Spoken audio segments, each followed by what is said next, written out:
AI has become to be seen a little bizarrely as some sort of demonic tool that's going to end all creativity forever, but in truth it's been able to help me with precisely the opposite. I really like AI, and I think it's a super fascinating technology, but it hasn't done a very good job marketing itself. AI is not meant to be used for any commercial purpose. It's just not. I don't use image generation nor text generation for any of my videos, and if I did, it would be super obvious. Image generation is prone to a lot of issues still, and text generation by its very nature as a predictive text algorithm is going to make the most generic, boring, and unopinionated takes possible. At least right now, those who do use it to do the heavy lifting creatively are very clearly missing the point of the tech. AI will never be as good as actual artists. Image generation boils down to a bunch of shit being thrown at a wall and the AI gradually trying to interpret it down to something intelligible, and so I don't think it'll ever be able to compete with an actual person. But it doesn't really need to. AI is good at producing a variety of images in a relatively quick time, which is what's important because to use this technology properly, you're gonna have to be prepared to sift through a lot of garbage. I use image generation exclusively to make character art and tokens for my tabletop game, and it's really excellent at the job. And unless you're stirred, that's not the kind of thing you're going to commission an artist to help you out with. AI is a fantastic substitute for the job because while it is prone to imperfections, those are much less important in a private setting. Now, all of those disclaimers aside, image generation is pretty neat. I can only speak for using this specific platform called Novel AI. They're the only one I have a significant amount of time with and feel comfortable giving advice on using. It's not really that complicated of a process. You throw a bunch of tags at the AI, and it tries to denoise an image in a way that vaguely correlates with the tags given. You can group your tags like this: style, camera, pose, and character. I recommend this specific order because it's roughly in line with what Novel AI recommend in their documentation, and because I've noticed it working better in my personal experience. You can input your prompt as a full sentence and just hope for the best, but I would strongly advise against doing this because it's very likely the AI will miss the point of your whole sentence and fixate on one or two words from it. To create most of the art you'll see in this video, I was using Vexel art for art style, though you can give it some prompts like Fauxism and Expressionism to have it go kind of wild and wacky, and it's quite pretty. As for camera, after a lot of experimenting, I've concluded that you only have two real choices: portrait and cowboy shot. I barely understand what the latter even is, but trust me when I say that this is by far the best for consistently getting characters to take up most of the frame and not being super far off in the distance or anything. I'd recommend using cowboy shot for full body character art, and portrait is good for making tokens. Next is how you want your character to be posed, and there's a shitload of options. You might have to do some tag dumpster diving to see the different options available because they can be sort of weirdly worded, but I'm happy to report there was never a single pose that I couldn't eventually work out how to do. There's even some tags which are worded like ASCII almost, and that lets you do stuff like the rock and roll hand gesture. Lastly is character descriptions, and this is stuff like the character's race to their clothes, to hair length and color, to what they're holding, or even what emotion they're expressing. This can be remarkably consistent, and in Novel AI's own documentation is a rather lengthy explanation on how to create consistent looking characters, which is absolutely worth the read. You can expect it to know just about every possible piece of clothing imaginable, and throwing literally every single article of clothing I could think of into the prompt leads to some pretty funny results. It's not very good at complicated items like weapons. You can either in-paint them, which is regenerating parts of the image selectively until they look acceptable enough, or you can just not care. It's a fantasy world, who's to say how their guns look? AI seems to have trouble giving people a middling hair length, and consistently either gives people bottom hair or extremely absurdly long hair. A workaround is giving it a prompt like Hanzo hair, and it'll do its best to replicate the hair of the aforementioned character. It's also pretty adept at doing not human characters. I was pretty impressed with its depiction of kenkus, which are essentially bird people, and it can manage other generic fantasy races just as well. You also have the undesired content section down here, and the only thing I would universally recommend including is simple background. Asking for a specific background tends to get the AI lost in the trees, and so just asking for the background to not be a simple color works well without distracting and overpowering the generation. Using the brackets strengthens and unstrengthens the weight of a tag, by the way, and you can also check out their documentation about that.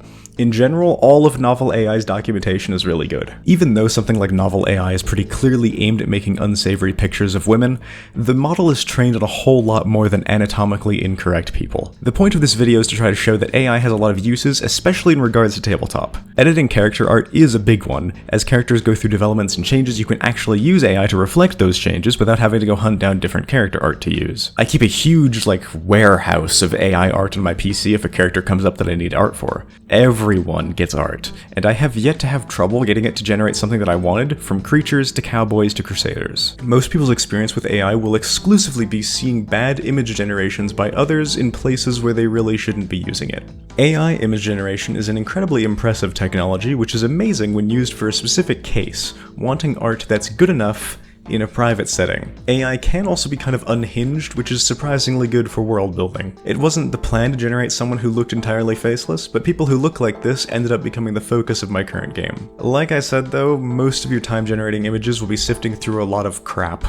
Even with the best prompt ever, a lot of what you generate is going to be unusable, especially with complex items like guns or swords. When I tried generating Kenku gunners, after about 150 generations, maybe 5 were usable without tweaks. This isn't the fault of the technology, it's the nature of how AI attempting to repeatedly denoise an image will not always result in something great. It's something that takes quite a bit of patience for an okay result, and is rarely ever going to give you something amazing or great. A lot of effort for an result seems bad, but that's when you put it against human art, which was always gonna be better. This is still better than nothing, and you do get a lot of it relatively quickly. Like I said earlier though, it's really not meant for any commercial purpose. If you use it for that, stop. Pay an artist. I am aware that a lot of artists oppose AI art on principle of using their work, and I think this is really silly. These models are trained on an absolute shitload of art, and there is frankly no way that your art specifically will have a significant provable impact on the art that gets generated. Now, you might counter by saying, how are you going to feel when it comes for your job, which is a fair point. I'm not short-sighted enough to think that AI won't come from my video essay content. I'm pretty sure it will eventually. I don't think it will be very good at it, because it's inherently pretty opinionated and AI isn't exceptional at having those, but I think it will be able to make something vaguely in the style of what I do sometime over the next decade. Unless it is literally specifically trained on only my videos exclusively and no one else's, I don't know why I would deserve to be credited. My videos aren't unique, and AI would be trained on an entire genre of video. That being said, I only think this is true for image generation. Predictive text generation, on the other hand, is just advanced stealing. I don't think there's much point crediting people there either because the credit list would be longer than Wikipedia, but I think it is true that they have far less legs to stand on when it comes to moral standing. Image generation is making entirely new things, but text generation is just a really advanced plagiarism bot. If image generation gave you the closest piece of art from the internet that fit your prompt, then yeah, I'd agree that it's as equally as bad as text generation, but that's just not how it works. Throwing these two technologies together is questionable in my opinion. Sure, they are both trained on data, but their goals and method for output is entirely different. But most people don't know how this shit works. All the images in this video are generated with novel AI, which I've been using for the last year and a half or so. It's been really cool to see the model improve, and the difference between what it generated back in 2022 versus now is super noticeable. I don't think that it's perfect though, and as novel AI specifically told me that they'd be watching, hi, hello, here's some thoughts about improving the layout and design. Right now, you input all of your tags in one big soup, which is a nightmare to sift through, and it's not very clear that, or even how, it weights stuff at the beginning of the prompt. Having several different sections, like a drop-down for camera angle, a drop-down for art style, and separating the prompts for your character and the environment that they're in, would make this much more accessible and easy to use.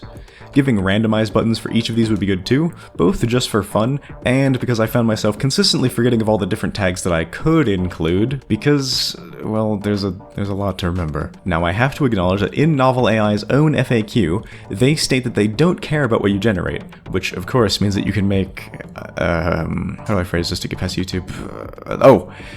It's really good at making Breath of the Wild fan art. I would give advice for that, but I can't super in-depth for reasons that I hope are obvious. Advice is mostly the same as standard. Do not write out your prompt in full sentences, keep it to small tags, and be prepared to see the AI fuck up a lot. It turns out that trying to keep track of where 2 or more people's limbs are when they're on top of each other is pretty hard. As for comments this time around, I was very surprised to see a viewer make an entire extra video in response to my previous one on Total War. This is really cool. Thanks. Good work, lads. I have seen people comment on said previous video that removing sieges wholesale isn't worth it because defensive sieges are fun. This is insane, as far as I'm concerned, because the amount of defensive sieges you get to play in a full 200-turn campaign is barely any at all. In my full 200-turn Fall of the Samurai campaign, I played maybe 3. If defensive sieges were more common, maybe, but they've always been extremely rare, and in my experience, a complete foregone conclusion every time they come up. The 20-to-1 ratio of city siege to good siege is not worth the mechanic, and they can't fix it. They've been trying for 20 years. I use Sun Tzu mostly as something to frame my thoughts. His advice is 2,000 years old. Obviously, you shouldn't follow it to the letter. Now, this one really got me. The implication that if you allow black powder, the next logical jump is an A10 is hilarious. It's like saying that if you include swords in your setting, then you better be careful because someone is gonna make a lightsaber. Wait a minute. A YouTube commenter that took back what they said and apologized. Holy shit, I didn't even know that was possible. Thanks for letting me witness this truly one-in-a-lifetime opportunity. Thanks to all of my patrons, and me especially. They're all quite wonderful people. Like, comment, subscribe, you know the drill, and have a good night.